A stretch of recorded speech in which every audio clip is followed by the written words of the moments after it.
Selamat pagi Pak Firman, nama saya Meta Amanda Putri dari kelas 11 MIPA 2. Pada kali ini saya ingin menyampaikan kesimpulan berdasarkan hasil yang telah saya baca dari buku The Magic of Reality pada bab Mengapa Hal Buruk Terjadi.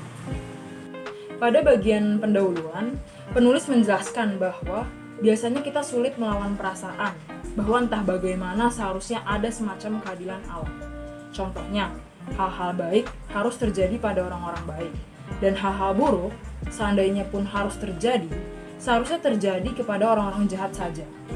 Namun, realitanya, hal-hal buruk memang terjadi, baik pada orang baik maupun orang jahat. Mengapa demikian? Banyak sekali mitos-mitos yang diuraikan oleh penulis. Di antaranya, yang pertama, berasal dari suku Dogon di Afrika Barat. Mereka percaya bahwa pada awalnya dunia ada sebutir telur jagat dan dari dalamnya menetas sepasang anak kembar. Semuanya akan baik-baik saja seandainya keduanya menetas secara bersamaan. Sayangnya, salah satu di antara mereka menetas duluan dan menghancurkan rencana para dewa. Itulah alasan menurut suku Dogon mengapa hal buruk dapat terjadi. Yang kedua, berasal dari Yunani kuno. Peziarah yang sakit akan bermalam di kuil yang dipersembahkan untuk Asklepios, dewa penyembuhan dan kedokteran. Mereka percaya sang dewa akan menyembuhkan mereka secara langsung ataupun mengungkapkan cara menyembuhkan mereka lewat mimpi.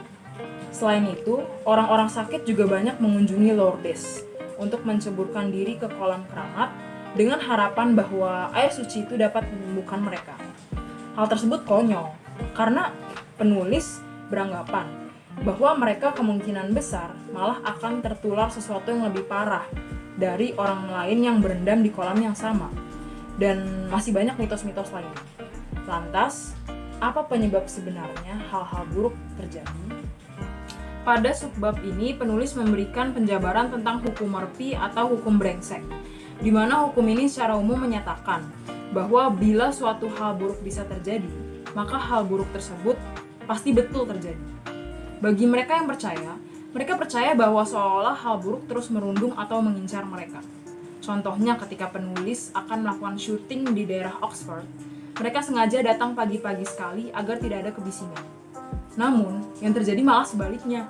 Ada seorang Skotlandia yang memainkan bagpipe-nya dan mereka pun menyebut kejadian tersebut sebagai hukum brengsek. Padahal, ada saja bunyi berisik tersebut setiap waktu, entah dari pemain bagpipe dan yang lainnya. Namun mereka hanya menyadarinya sewaktu bunyi berisik itu mengganggu. Ada bias dalam kemungkinan kita menyadari gangguan, dan hal tersebut membuat kita berpikir bahwa hal tersebut seolah-olah mengganggu kita secara sengaja, padahal tidak.